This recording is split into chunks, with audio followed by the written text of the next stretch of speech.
Praise lord. హల్లెలూయా. చాలు.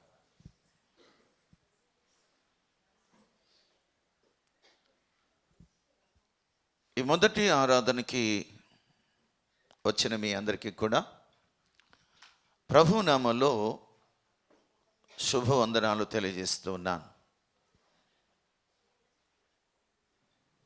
ఈరోజు హాయి అనే పట్టణం కోసం మనము తెలుసుకుందాం. హాయి పట్టణం కోసం ఎందుకు తెలుసుకోవాలి అంటే, హాయి శరీరానికి గుర్తుగా ఉంది. అది ఆత్మీయమైన అర్థం. ఈ శరీరాన్ని నువ్వు జయించాలి, నేను జయించాలి. ఈ హాయి అని అంటే అసలైన అర్థము ఏంటి అని అంటే ఓటమి. ఈ ఓటమి అన్నది ఈ హాయి వాళ్ళు ఇజ్రాయేలుకి కలిగించిన గాయం.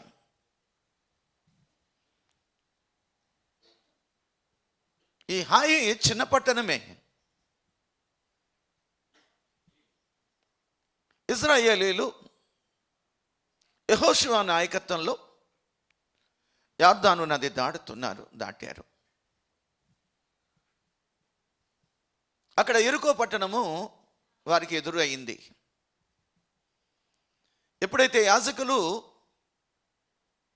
మందసాన్ని భుజాల మీద ఎత్తుకుని ముందుకు సాగుతున్నారో దేవుని నామం బట్టి, ఆ యాజకుల యొక్క అరికాళ్ళు యొర్దాను నది నీళ్లను తాకిన వెంటనే యొర్దాను నీళ్లు రాశిగా అక్కడ నిలిచిపోయిందట. ముందుకు సాగటం లేదు. ఆరిన నేల ఏర్పడింది. ఆరిన నేల ఏర్పడినప్పుడు మందసం ముందుకు సాగకుండా మధ్యలోనే ఆగింది. యొర్దాను మధ్యలో ఆగితే వెనకదులున్న ఇజ్రాయేల్ అందరూ కూడా యొర్దాను నది దాటి అవతలకి వెళ్ళిన తర్వాత యాజకుల యొక్క వారు మోస్తున్న ఆ మందసము వారు ఆ తరువాత వాళ్ళు యొర్దాను దాటినట్టుగా మనం చూస్తాం. ఇది ఇజ్రాయేల్ చరిత్రలో యెహోషువ గ్రంథంలో రాయబడిన మాట. అటు అమోరీయులు ఇటు కనానీయుల యొక్క రాజుల యొక్క గుండెలంట అవిసిపోయినాయట. యొర్దాను నది దాటి రావడం అన్నది గొప్ప దేవుడు చేసిన కార్యమైతే, అది విన్న రాజులంట భయపడిపోయారంట. యొర్దాను నది దాటి వెళ్ళిన తరువాత యెరికో రాజు ఎవరిని కూడా బయటికి రానివ్వకుండానే యెరికో చుట్టూ గోడలు, బలంగా గోడలు, ఎత్తైన గోడలు, ఆ గోడలు దాటి రానకుండా వెళ్ళేం చేశారండి, తలుపులు మూసుకుని తలుపులు వేసుకుని వాళ్ళలోనే ఉన్నారు. మనకందరికీ తెలిసిన విషయమే. యెరికోని ఎలాగ జయించారో, దేవుడు ఎలాగా వారికి విజయాన్ని చేకూర్చాడో మనకందరికీ తెలిసిన విషయమే. అది కాదు మన సబ్జెక్ట్. మనము ఇప్పుడు హాయి కోసము మనము మాట్లాడుకుందాం. ఈ హాయి ఇజ్రాయేలులకి కలిగించిన గొప్ప అపజయమని, వారి జీవితంలో మాయని మచ్చగా ఈ హాయి నిలిచిపోయిందని మనము జ్ఞాపకం చేసుకోవాలి. ఈరోజు ఈ హాయి కోసం నువ్వు నేర్చుకున్నట్లయితే మన జీవితంలో మన శరీరాన్ని ఎలాగా జయించవచ్చు మనం నేర్చుకోవచ్చు. హాయి చిన్నదే, చిన్న పట్టణమే. అది యెరికోను జయించిన ఆ విజయాన్ని బట్టి యెహోషువ కొంతమంది వేగులు వారిని పంపించాడు, హాయి పట్టణాన్ని చూసిరండి అని. అది చిన్న పట్టణమే, తక్కువ మంది ఉన్నారు. యెహోషువతో మాట్లాడుతూ ఉన్నారు, యెహోషువ మనమందరం వెళ్ళవలసిన పని లేదు, 2000 నుంచి 3000 దాకా మన వీరులను పంపించు, అది చేయించుకుని వస్తారు అని. 3,000 మందికి వెళ్ళారు, జయించలేకపోయారు. వారి యొక్క యుద్ధ వీరులని వాళ్ళు చంపారు. 36 మందిని వారు చంపారు. ఇజ్రాయేల్ గుండెలు ఇప్పుడు అవిసిపోతున్నాయి. ఎర్ర సముద్రాన్ని దాటొచ్చారు. అరణ్యంలో 40 సంవత్సరాలు వారు దేవుని యొక్క కార్యాలు చూశారు. ఇప్పుడు యోర్దాను నది దాటి కనాను దేశానికి వెళుతున్న వారి చేతుల్లో మొట్టమొదటిగా ఓటమి ఏర్పడ్డది. శరీరం అనే ఆ హాయి వీరిని జయించేస్తుంది. జయించడానికి 3 కారణాలు ఉన్నాయి. ఒకటి ఏంటంటే దేవునిని అడగకుండా వెళ్ళారు. రెండోది, మేము ఎరికో గోడల్ని కూల్చివేసిన ఈ విజయాన్ని బట్టి వాళ్ళు ఎంతగానో గర్వించారు. మూడోది ఏంటంటే 3,000 మంది సరిపోతుందిలే, మాకు ఆ బలం ఉంది వాళ్ళని జయించడానికి అని గర్వపడ్డారు. సామెతల గ్రంథంలో 16వ అధ్యాయంలో 18వ వచనంలో ఈ గర్వం కోసం మాట్లాడతాడు. నాశనమునకు ముందు గర్వము నడుచును, పడిపోవుటకు ముందు అహంకారమైన మనసు ఉన్నదట. మూడో విషయం ఏంటంటే, అసలు వీళ్ళు ఓడిపోవడానికి ముఖ్య కారణం ఏంటంటే, ఎరుకోని నాశనం చేయడానికి వెళ్ళిన ఆ సమయంలో దేవుడు ఏమన్నాడంటే, ఎరుకో పట్టణము సభితమైన పట్టణము, దాంట్లో దేనిని కూడా మీరు తీసుకోవద్దన్నాడు. ఆకాను అనేవాడు బంగారం తీసుకున్నాడు, వెండి తీసుకున్నాడు, సేనారు వస్త్రాన్ని, పై వస్త్రాన్ని ఆయన తీసుకుని దాచుకున్నాడు.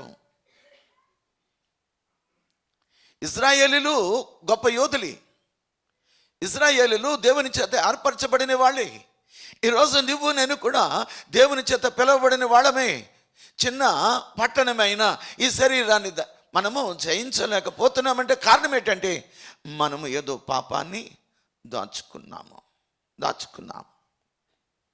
ఈ పాపము వలనే మనం ఈ శరీరాన్ని జయించలేకపోతున్నాం.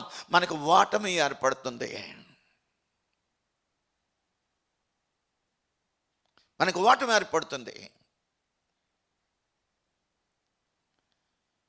యెహోషువ చాలా బాధపడిపోయాడు.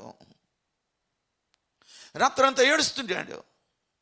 ప్రభువా, ఈ చిన్న పట్టణం మమ్మల్ని జయించగా అమోరీయులు, కనానీయులు, పెరిజ్జీయులు వీళ్ళందరూ కూడా 7 జాతుల వాళ్ళు కనాను దేశంలో ఉన్నారు. వారికి బలం వస్తుంది, మేము ఎక్కడ తప్పు చేశామని ఏడుస్తూ ఉన్నాడు రాత్రంతా. లే యెహోషువ, లే, మీ మధ్యలో నేను వద్దన్న ఆ ఎరుకో పట్టణం తాలూకా వస్తువులు ఒకరు తీసి దాచారు. అది కానీ మీ మధ్య నుంచి తొలగించకపోతే మీకు ఓటమి పాలే. నీకు ఓటమి పాలు నువ్వు కోరుకుంటున్నావా? నువ్వు విజయాన్ని కోరుకుంటున్నావా? మనలో ఉన్న శపితమైనది ఏమైతే ఉందో దాన్ని తీసేయి. శపితమైన జీవితాన్ని తీసేయి. పాపపు ఆలోచనలు తీసేయి. పాపము మార్గాన్ని నువ్వు సరిచేసుకో. అది మాటే కావచ్చు, అది చూపే కావచ్చు, నీ జీవితమే కావచ్చు, ఏమైనా సరే వాటమి పాలవ్వడానికి శపితమైనది నీ దగ్గర ఉంటే నువ్వు జయించలేవు. ఈ చిన్న పట్టణమే ఇది. దాంట్లో నాలుక అనేది, దాంట్లో కళ్ళు అనేవి, దాంట్లో ఏమున్నాయో ఇవన్నీ ఒక్కొక్క అవయవం అయితే ఆ నాలుగు చిన్నదే కానీ అది అడవంతటిని చిచ్చిపెట్టి ఆ అగ్ని లాంటిది నాలుక. దానిని జాగ్రత్తగా చూసుకోవాలి సుమా. ఈ కళ్ళు దేవాది దేవుడిచ్చిన విజన్కి నువ్వు చూడ్డానికి. అది దేవుని చూడగలిగే కన్నులైతే బాగుంటుందని దేవాది దేవుడు అంటున్నాడు. నేను చూసే కన్నులు నాకు ఇయ్యయ్యా అంటున్నాడు భక్తుడు. ఇవన్నీ కూడా మనల్ని ఏం చేస్తున్నాయంటే ఓటమి పాలు చేస్తున్నాయి. హాయి చిన్నదే, కానీ ఇజ్రాయేలుకి యోధులు 36 మందిని చంపారు, తరిమి తరిమి కొట్టారు.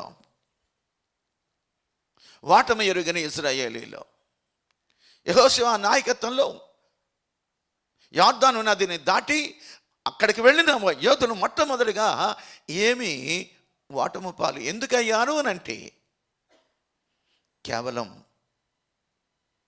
శపితమైన వస్తువు అది ప్రజల మధ్యలో ఉండడం బట్టి. మనమందరం ఇక్కడ ఆరాధన చేస్తున్నాం. ఈ ఆరాధనలో ప్రతి ఒక్కరు కూడా తమను తాము యేసుక్రీస్తు రక్తంలో కడుక్కున్నట్లయితే గొప్ప కార్యాలు ఈరోజు చూడగలుగుతామని మనం చేస్తున్నాను. చూడాలి. మనము ఎవరికవరే వారికి వారే సరి చేసుకోవలసిన సమయం ఇది, సరిదిద్దుకోవలసిన సమయం ఇది. తీసేయి. చీటి వేశారు, ఆకాని మీద పడ్డది. ఆకాన్ అంటాడు, నేను గొప్ప పాపం చేశానని. అప్పుడు ఒప్పుకోవడం కాదు, దేవుని తీర్పు రాకముందే, తీర్పులో నువ్వు నిలబడకముందే, యుద్ధానికి వెళ్ళేటప్పుడు నిన్ను నువ్వు సరి చేసుకో, విడిచిపెట్టు. ఆ వస్తువులను కాల్చేశాడు. ఆకానుతో పాటు తన కుటుంబము, తన పిల్లలు, తనకు సమస్తము లోయలో వారిని రాళ్లతో కొట్టి చంపారు.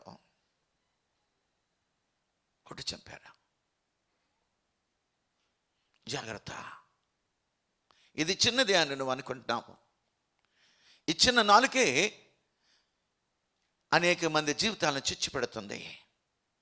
ఈ కన్నులే పాప ప్రపంచంలో ఉన్న సమస్త కల్మషాన్ని చూడడానికి ఇష్టపడుతుంది. దీన్ని నువ్వు సరి చేసుకోవాలి, సరిదిద్దుకోవాలి. మనము మన మీద ఆధారపడితే కాదు, కానీ దేవుని మీద ఆధారపడాలి. We are nothing. మనం ఏమీ కాము. దేవుని యొక్క కృపను బట్టే మనం ఇలాగున్నాం. అంతకుమించి ఏమై ఉన్నాం మనము? ఏమీ కాదు. 3 విషయాలు మన జీవితంలో, 3 విషయాల కోసం మనం యుద్ధం చేస్తాం. ఒకటి, ప్రపంచం మీద మనకి యుద్ధం. క్రైస్తవ జీవితము ప్రపంచం మీద యుద్ధానికి వెళుతున్నామని గుర్తుపెట్టుకో. రెండోది, శరీరం అనే శత్రువు మీద నువ్వు ఎప్పుడు యుద్ధాన్ని చేయాలి. మూడవది, సాతాను మీద. మొదటిది ప్రపంచం మీద, 2 శరీరం మీద, 3 సాతాను మీద. ఇది ఎప్పుడు కూడా దేవునిని ముందు పెట్టుకుని దేవుని యొక్క శక్తితోనూ దేవుని యొక్క బలముతోనూ దీనిని జయించడానికి క్రైస్తవులు ఎప్పుడు కూడా సిద్ధంగా ఉండాలి. లేని పక్షంలో ఓటమి ఎదురవుతుంది. ఇజ్రాయేలు ఏడ్చినట్టుగా మనం ఏడవలసి వస్తుంది. ఇజ్రాయేలు ఏడుస్తున్నారు. పతనాల కుప్పంట ఈ హాయి అన్నది. ఏ హీప్ ఆఫ్ రూయిన్స్ అంటాడు ఇంగ్లీష్లో. పతనాల కుప్పంటది. పతనావస్థలోకి నేను తీసుకెళ్ళేది. దాని మీద నీకు యుద్ధానికి వెళ్ళినప్పుడు పరిశుద్ధంగా వెళ్ళాలి.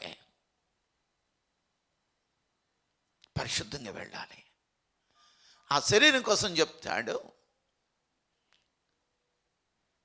రోమీయులకు రాసిన పత్రిక 7వ అధ్యాయము 18వ వచనాన్ని గమనిద్దాం. నా యందు అనగా నా శరీరమందు మంచిది ఏదియో, నా శరీరమందు మంచిది ఏమీ నివసింపదని నేను ఎరుగుదును. నీకు తెలుసు కదా, మేలైనది చేయవలెనని. చాలు.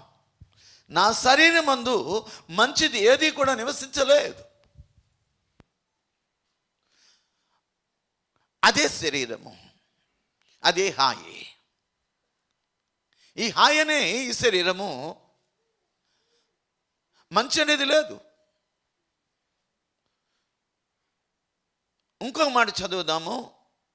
ఎఫెసీయులు రాసిన పత్రిక 2వ అధ్యాయం 1వ వచనం చదువుదాం.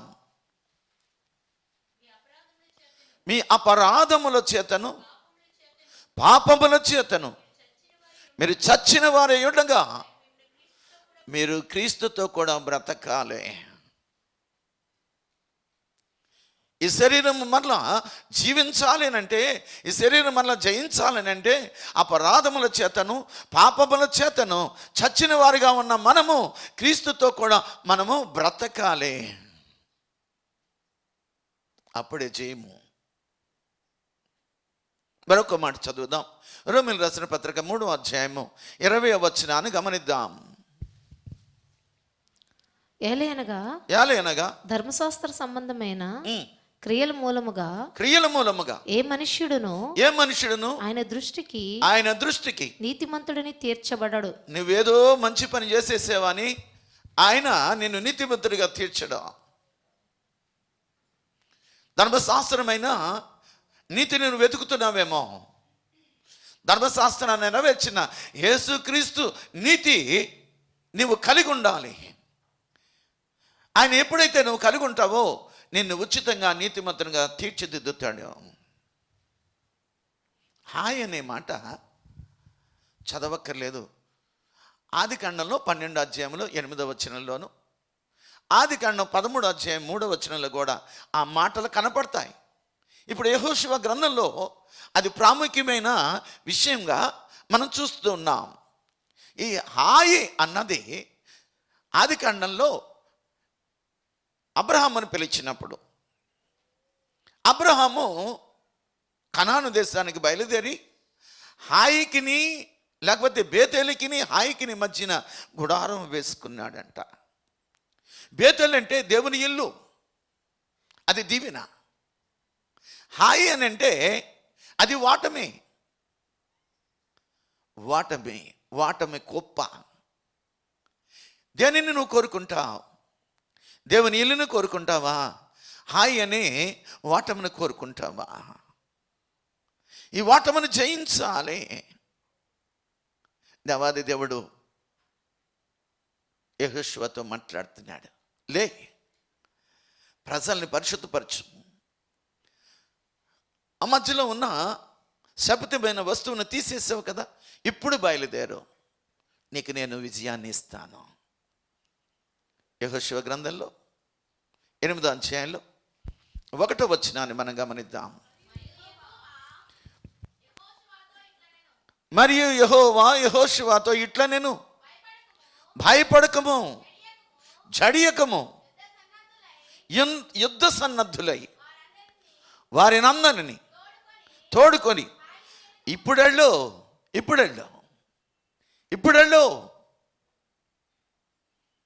నువ్వు జయించాలి అని అంటే ముందు నిన్ను దేవునికి సిద్ధపరచుకోవాలి. దేవుడు మాట్లాడతాడు. ఇప్పుడు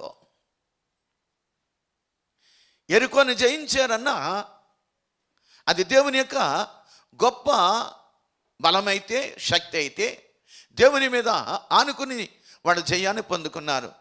హాయి మీదకి వెళ్ళడానికి వాళ్ళు తమ సొంత ఆలోచనతో వెళ్ళారు, దేవుని ఆలోచన కాకుండా. దేవుని బలాన్ని వాళ్ళు ఆశ్రయించలేదు, దేవుని శక్తిని ఆశ్రయించలేదు. ఇప్పుడు వాళ్ళు ఓటమి పాలయ్యారు. నువ్వు శుద్ధి చేసుకున్నావు కదా, బయలుదేరు, యుద్ధానికి బయలుదేరు. ఏమైంది? జయానికి కావాల్సింది ఏంటి అని అంటే, నీకు నాకు జయానికి కావాల్సింది ఏంటి అని అంటే, రోమీయులకు రాసిన పత్రిక 6వ అధ్యాయం 14వ వచనము. రోమీయులకు రాసిన పత్రిక 6వ అధ్యాయం 14వ వచనము.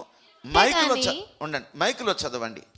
మీరు కృపకే గాని ధర్మశాస్త్రముకు లోనైన వారు కారు. దేవుని కృప నీ మీద ఉన్నది అని మాత్రం మర్చిపోవద్దు.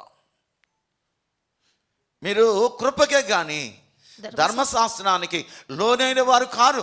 దేవాది దేవుడు ధర్మశాస్త్రాన్ని నెరవేర్చాడు, నీకు కృపనిచ్చాడు. ఆ కృపలో నీకు విజయాన్ని ఇచ్చాడు.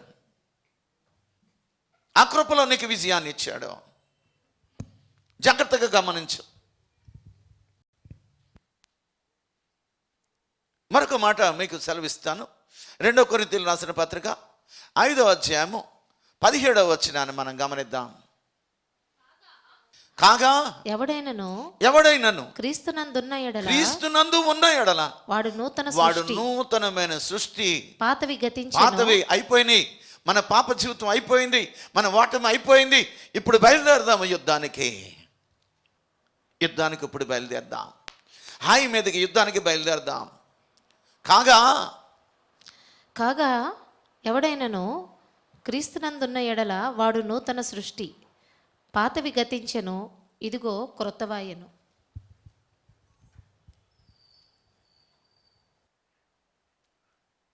ఎవడైతే క్రీస్తునందు ఉంటాడో వాడు నూతనమైన సృష్టిగా చేయబడతాడు. పాతవి గతించిపోయినాయి. పాత దానికోసం నువ్వు ఆలోచన చేయొద్దు. ఇప్పుడు బయలుదేరే యుద్ధానికి. యెహోషువ, నువ్వు యుద్ధానికి బయలుదేరు. సంగమా, నీవు యుద్ధానికి బయలుదేరు. నీ ప్రార్థన ఆలకించాడు దేవుడు. నీలో ఉన్న సమస్త కల్మషాన్ని తీసివేశాడు. నువ్వు ధర్మశాస్త్రానికి లోనైన వాడు కాదు. ఇప్పుడు దేవుని యొక్క కృపకే నువ్వు పాత్రుడు అయ్యావు. ఆ కృపలోనే ఉండు. ఇలాంటి ఈ శరీరాన్ని జయించగలం. వాటమి ఇంతకుముందు ఎదురయ్యిందేమో, ఇప్పుడు దేవుడు అంటున్నాడు, ఇదిగో నేను నీకు తోడుగా వస్తాను, బయలుదేరు, వెళ్ళు.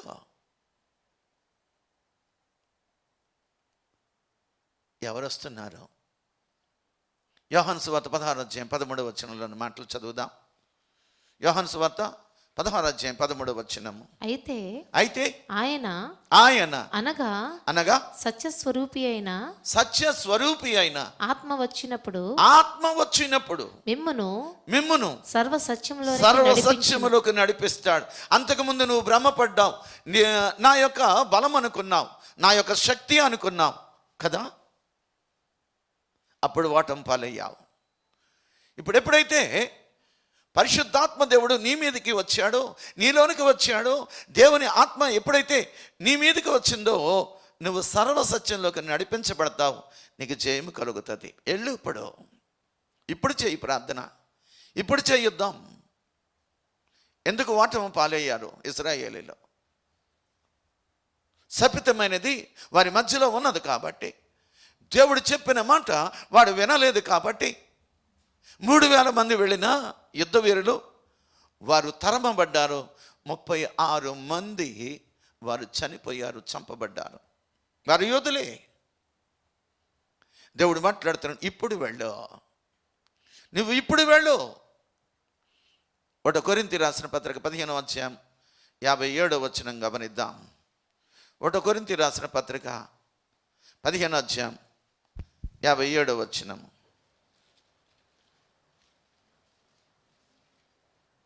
అయినను మన ప్రభు అయిన యేసుక్రీస్తు మూలముగా మనకు జయము అనుగ్రహించుచున్న దేవునికి స్తోత్రము. అది దేవునిలో మనకి జయము. దేవుని మీద ఆనుకుని వెళ్తున్నాడు ఇప్పుడు యెహోషువ. దేవుడు వెళ్ళమన్నాడు, యెహోషువ నువ్వు యుద్ధ వీరుడై, యుద్ధ సన్నద్ధుడివై నువ్వు బయలుదేరు యుద్ధానికి. దేవుని యొక్క గొప్ప సహాయం నీకు కలుగుతుంది.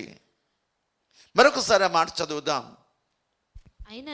అయినను మన ప్రభు అయిన యేసుక్రీస్తు మూలముగా మనకు జయము కలుగుతుంది.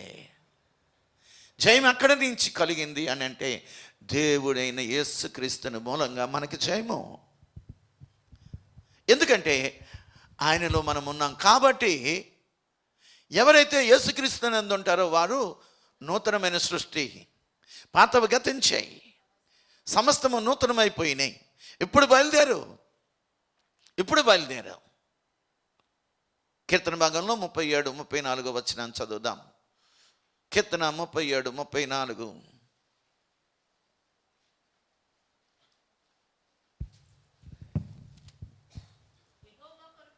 యెహోవా కొరకు కనిపెట్టుకొని ఉండము, ఆయన మార్గమును అనుసరించుము, భూమిని స్వతంత్రించుకొనున్నట్లు ఆయన నిన్ను హెచ్చిస్తాడు. ఆయన కొరకు కనిపెట్టు. ఆయన నీతో మాట్లాడతాడు. నీ ఆలోచనలు కాదు, ఆయన ఆలోచనలు నెరవేరుస్తాడు. ఆయన ఆలోచన నీ ద్వారా నెరవేర్చుకుంటాడు. ఆయన కార్యాలు నీ ద్వారా నెరవేర్చుకుంటాడు. అంటే ఆయన ఆలోచన నువ్వు వినాలి. ఆయన ఆలోచన నువ్వు వినాలి. ఆయన నడిపింపు ప్రకారం నువ్వు నడవాలి. వాటము లేదు.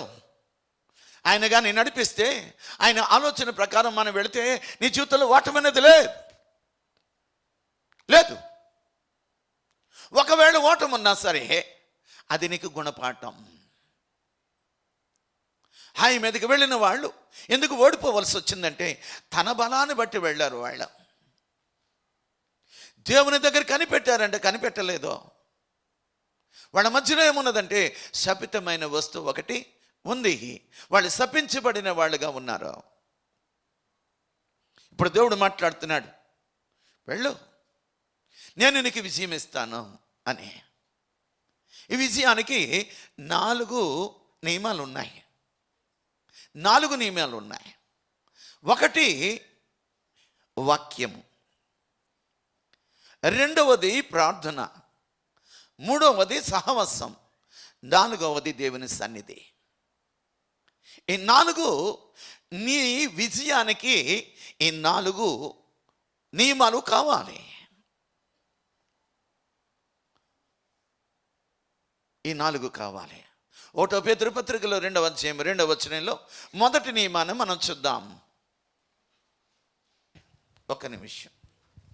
1వ పేతురు పత్రిక, సమస్తమైన దుష్టత్వమును, సమస్తమైన కపటమును, వేషధారణను, అసూయను, సమస్త దూషణ మాటలను మాని క్రొత్తగా జన్మించిన శిశువులను పోలిన వారై నిర్మలమైన వాక్యమనే పాలు కావాలి. నువ్వు జయించాలి. ఆయన్ని నువ్వు జయించాలంటే నిర్మలమైన పాలనే వాక్యము నీకు కావాలి. ఉందా? దేవుని సన్నిధికి వచ్చావు, చక్కగా ఆలకిస్తున్నావు. ఇది సరిపోదు. వాక్యంతో పాటు నీ హృదయంలో అది నిలిచుండే స్థితి కావాలి. ఎందుకంటే యోహాను సువార్త 15వ అధ్యాయము 5వ వచనంలో ఉన్న మాటలు చదువుదాం. తీగల మీరు ఎవరు నా యందు నిలిచియుండును వాడు బహుగా ఫలించును. అక్కడ ఏమని ఉన్నదంటే నా మాటలు నిలిచి ఉండాలంటాడు. పై వాక్యం అనుకుంటా, లేకపోతే కిందన. నా మాటలు ఎవరిలో నిలిచి ఉంటాయో ఆ మాట నిలిచి ఉండాలి. నా యందు మీరును, మీ యందు నా మాటలను నిలిచి, నా యందు మీరుండాలి, మీ యందు నా మాట ఉండాలి. నా మాట అంటే ఏంటంటే యేసే. అది పాలు అంటే నిర్మలమైన పాలు. ఆ వాక్యం ఎటువంటిదంటే 7 మారులు వెండి మూసలో కరిగించిన వెండి వంటిదట ఆయన మాట. ఆ మాట నీలో ఉండాలి. రెండవది ప్రార్థన. ఇది నీ జీవితానికి 4 నియమాలు ఉన్నాయన్నాను. రెండవ నియమం ఏంటంటే ప్రార్థన. యాకోబు రాసిన పత్రిక 4వ అధ్యాయం 2వ వచనాన్ని గమనిద్దాం. మీరు ఆశించుచున్నారు గాని మీకు దొరుకుటలేదు, నరహత్య చేయుదురు, మత్సరపడుదురు గాని సంపాదించుకొనలేరు, పోట్లాడుదురు, యుద్ధము చేయుదురు గాని దేవుని అడగనందున మీకేమీ దొరకదు. ఏం చేస్తున్నావు? పోట్లాడుతున్నావు. దేవునిని అడగకుండానే నీకేం కావాలో అవే నువ్వు పొందుకోవడానికి ఇష్టపడుతున్నావు. దేవుని అడగటంలే. దేవుడు అడిగితే ఆ కార్యాలు చేయనిస్తాడా? చేయనివ్వడే. అది దేవుని అడగకుండానే, దేవుని ఇష్టం లేకుండానే నీ ఇష్టాన్ని నెరవేర్చకుండా, అందుకనే నువ్వు పొందుకోలేకపోతున్నావు. దేవుని అడగనందున నీకేది దొరకటం లేదు. అంటే నేను వ్యభిచారం చేస్తాను, దేవుడు అడిగితే ఇస్తాడని అంటే దేవుడు పరిశుద్ధుడు, అది మాత్రం గుర్తుపెట్టుకో. నీ ఇష్టానికి నువ్వు వెళుతున్నావే కానీ దేవుని చిత్తం అయితే అది వేరేగా ఉంటుంది. అది పరిశుద్ధమైన జీవితము, పవిత్రమైన జీవితము. ఆయన పరిశుద్ధుడు కనుక మనం కూడా పరిశుద్ధంగానే ఉండాలని కోరుకునేవాడు. నీ ఇచ్చలు కాదు, దేవుని చిత్తం నెరవేర్చాలి. ఎందుకు ఓడిపోతున్నావు నీ చిత్తంలో? ఎందుకు నీ శరీరాన్ని జయించలేకపోతున్నావు? ఎందుకు నీ మనసును జయించలేకపోతున్నావు? ఎందుకు నీ కళ్ళను తిప్పుకోలేకపోతున్నావు? ఎందుకు నీ నాలుకని నువ్వు కంట్రోల్ చేసుకోలేకపోతున్నావు? శరీరంలో ఈ నాలుక చాలా చిన్న అవయవం అన్నమాట. అది ఎగిరెగిరి పడుతుంది, అది చిచ్చు పెడుతుంది. అది నాలుక అగ్ని అంటాడు. ఎందుకు నువ్వు సాధు చేయలేకపోతున్నావు అంటే నీ ఇష్ట ప్రకారం నువ్వు జీవిస్తున్నావు, కానీ దేవాది దేవుని ఇష్టాన్ని నువ్వు నెరవేర్చడం లేదు. ఏది ప్రార్థన? ఏది ప్రార్థన లేదు. ప్రార్థన కావాలి. ఆయన జయించాలంటే, ఆ వాటము నువ్వు జయించాలంటే దేవాది దేవుని దగ్గర నువ్వు మొక్కాడు వేయాలి, ప్రార్థన చేయాలి. మూడవది దేవుని యొక్క సహవాసము, సంఘంలో నువ్వు ఉండాలి. 1 కొరింథీయులకు రాసిన పత్రిక 12వ అధ్యాయం 12వ వచనంలో శరీరం కోసం చెప్తాడు, చూడండి. ఎలాగూ శరీరము ఏకమై ఉన్నను అనేకమైన అవయవములు కలిగి ఉన్నదో, ఎలాగూ శరీరము యొక్క అవయవములన్నీ అనేకములై ఉన్నను ఒక్క శరీరమై ఉన్నవో అలాగే క్రీస్తు ఉన్నాడు. అలాగే క్రీస్తున్నాడు. ఆ శరీరానికి అవయవాలు మనమే.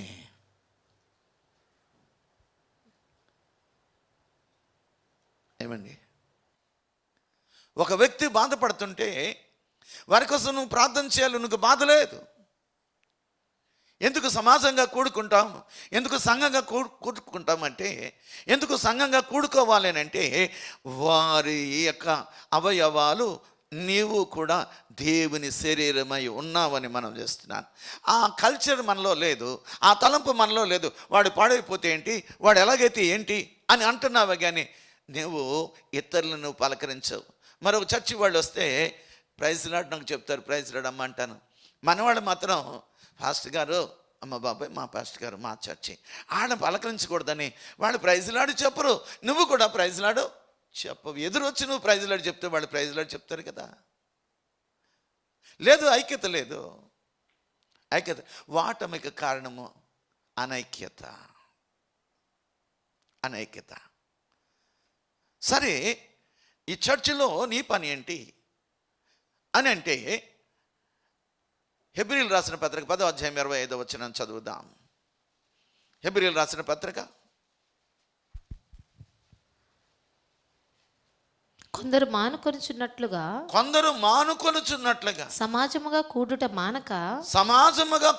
మానక ఒకరినొకడు హెచ్చరించుచు ఆ దినము సమీపించుచు మీరు చూచిన కొలది చాలు కూడుకోవాలి.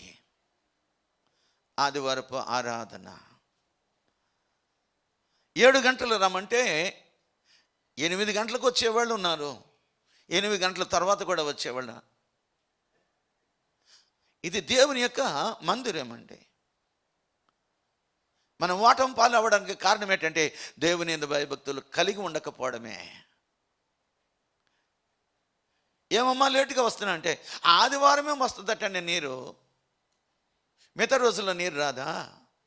నీ ఉద్యోగానికి వెళ్తావు, నీ వ్యాపారానికి వెళ్తావు, అన్నిటికి వెళ్తావు. అప్పుడు లేనిది ఆదివారమే నీ నీరు పట్టుకోవడానికి, ఆరాధనకి నువ్వు రాలేని పరిస్థితి వచ్చిందా?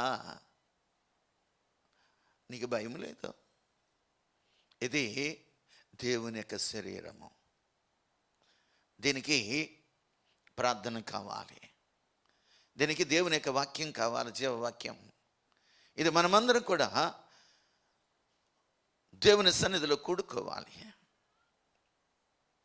అప్పుడు కదా ఆయన జయించడానికి దేవాది దేవుడు బయలుదేరమంటే బయలుదేరాడు, ఆయన జయించాడు. ఈరోజు నీ శరీరాన్ని జయించాలి అని అంటే నువ్వు కూడా నీలో ఉన్న శపితమైన దానిని నువ్వు తీసేయి. దేవుడు వద్దన్న దాన్ని నువ్వు దాచుకోవద్దు. దేవుడు వద్దన్నాడు. దానిని ఎందుకు విడిచిపెట్టకన్నా నీలో ఉంచావు? అలాంటప్పుడు నీ శరీరం అనే ఆయన నువ్వు జయించగలవా? జయించలేవు. ఇది నువ్వు నేను నేర్చుకోవాల్సిన పాఠం. జయించాము అని అంటే దేవాది దేవుడు బలాధిక్యమే కదా. ఎఫెసీయులకు రాసిన పత్రిక 6వ అధ్యాయము 10వ వచనం చదువుదాం. తుదకు ప్రభువు యొక్క మహాశక్తిని బట్టి ఆయన యందు బలవంతులై యుండుడి. ప్రభు యొక్క మహాశక్తిని బట్టి యెహోషువ మరలా వెళ్ళాడు. ఏనాడైతే దేవుని యొక్క మాట విన్నాడు, శపితమైనది వారి మధ్యలోంచి తొలగించాడు, ఇప్పుడు దేవుని యొక్క మహాశక్తి చొప్పున హాయి మీదకి వెళ్ళాడు. హాయిని జయించగలిగాడు. అంతకుముందులాగే వీరందరూ కూడా పారిపోతున్నారు. వీళ్ళని మనం తరుగుదామని చెప్పి వాళ్ళట తలుపులు వేయలేదట. ఇంట్లో ఎవరూ లేరు, పట్టణంలో ఎవరూ లేరు. ప్రతి ఒక్కరు కూడా ఏమనుకున్నారంటే వీళ్ళందరూ మనకి భయపడిపోతున్నారు, ముందులాగే మనము వాళ్ళని జయించవచ్చని పరిగెడుతున్నారు. వారి యొక్క ఆలోచన శరీరమైన ఆలోచన. వెళ్ళిన వాళ్ళు వెనక్కి తిరిగారు. చూస్తే కొంతమంది ఏం చేస్తారంటే, ఎదుగో అప్పుడే ఆ పట్టణాన్ని కాల్చేస్తున్నారు, పొగ ఆకాశానికి అంటింది. వెనకతల నుంచి తిరుగు చూశారు, అటేమో సైన్యం ఉన్నది, ఇటు సైన్యం ఉన్నది, మధ్యలో వాళ్ళు ఉన్నారు. దేవుని యొక్క మహాశక్తిని బట్టి ఈరోజు నువ్వు జయించవలసిందే ఒకటి ఉంది, అదే నీ శరీరము. హాయిని జయించాలి, మన శరీరాన్ని మనం జయించాలి. దేవాది దేవుని యొక్క శక్తిని బట్టి కదా. ఫిలిప్పీయులకు రాసిన పత్రిక 4వ అధ్యాయం 13వ వచనాన్ని గమనిద్దాం. నన్ను బలపరచువాని అంది నేను సమస్తము చేయగలను.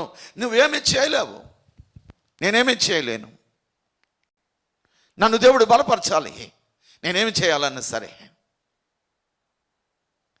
ఏ కార్యమైనా నీ చేతుల్లో చేయాలని అంటే దేవుడే బలపరచాలి నిన్ను. నన్ను బలపరచువాని నేను సమస్తము చేయగలను. ఆయన బలము మనకి కావాలి. మనం జయించడానికి ఆయన శక్తి కావాలి. ఆ శక్తి మన జీవితంలో గొప్ప కార్యం చేస్తుంది. మనమేమి కాము, మనం శక్తిహీనులం. కానీ దేవునికి గొప్ప శక్తి ఉంది. ఆ శక్తి నీ జీవితంలో గొప్ప కార్యం చేయడానికి ఆయన నీకు తోడే ఉండాలి. ఆయన జయిస్తావా? ఆ శక్తి కావాలి జయించడానికి. రోమీయులకు రాసిన పత్రిక 8వ అధ్యాయం 1వ వచనం చదువుదాం. రోమీయులకు రాసిన పత్రిక. కాబట్టి ఇప్పుడు క్రీస్తు యేసునందున్న వారికి ఏ శిక్షా విధియు లేదు. ఇప్పుడు లేదు, నీకు వాటం లేదు. నీకు వాటం లేదు. క్రీస్తు యేసునందున్న వారికి ఏ శిక్షా విధి లేదు, నీకు వాటం లేదు. రోమీయులకు రాసిన పత్రిక 6:6 చదువుదాం. ఏమనగా మనమిక్కను పాపమునకు దాసులము కాకుండుటకు పాప శరీరము నిరర్థకమగునట్లు మన ప్రాచీన స్వభావము ఆయనతో కూడా సిలువ వేయబడినని, యేసుతో సిలువ వేయబడ్డదని నువ్వు గమనించాలి. ఇప్పుడు నీకు శక్తి 6:11 కూడా, రోమీయులకు రాసిన పత్రిక 6:11 కూడా ఉన్న మాట. అటువలే మీరును పాపము విషయమై మృతులుగాను దేవుని విషయమై క్రీస్తు యేసునందు సజీవులుగాను మిమ్మల్ని మీరే ఎంచుకొనుడి. క్రీస్తు యేసునందు సజీవులు మనం. ఇప్పుడు నీ జీవిస్తున్న జీవితము నాది కాదు, నాకు ఇచ్చిన యేసుక్రీస్తు జీవితం ఇది. ఇప్పుడు బయలుదేరు, ఇప్పుడు ప్రార్థన చేయి, ఇప్పుడు అడుగు, ఇప్పుడు యుద్ధం చేయి.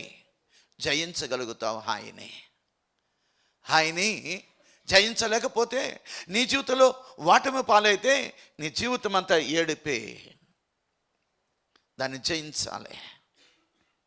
జయించాలంటే దేవునిలో నువ్వు చనిపోయావని, ఆయనే నీకు తిరిగి నీకు జీవాన్ని ఇచ్చాడని, నువ్వు జీవిస్తున్న ఆ జీవితము పవిత్రంగాను పరిశుద్ధంగాను దేవుని కొరకు జీవించాలని, హాయి అనే ఆ శరీరాన్ని నువ్వు జయించాలని, హాయి అనే పట్టణాన్ని నువ్వు పట్టుకోవాలని, హాయి అనే ఆ ఓటమిని నువ్వు జయించాలని దేవాది దేవుడు నేను కోరుకుంటున్నాడు.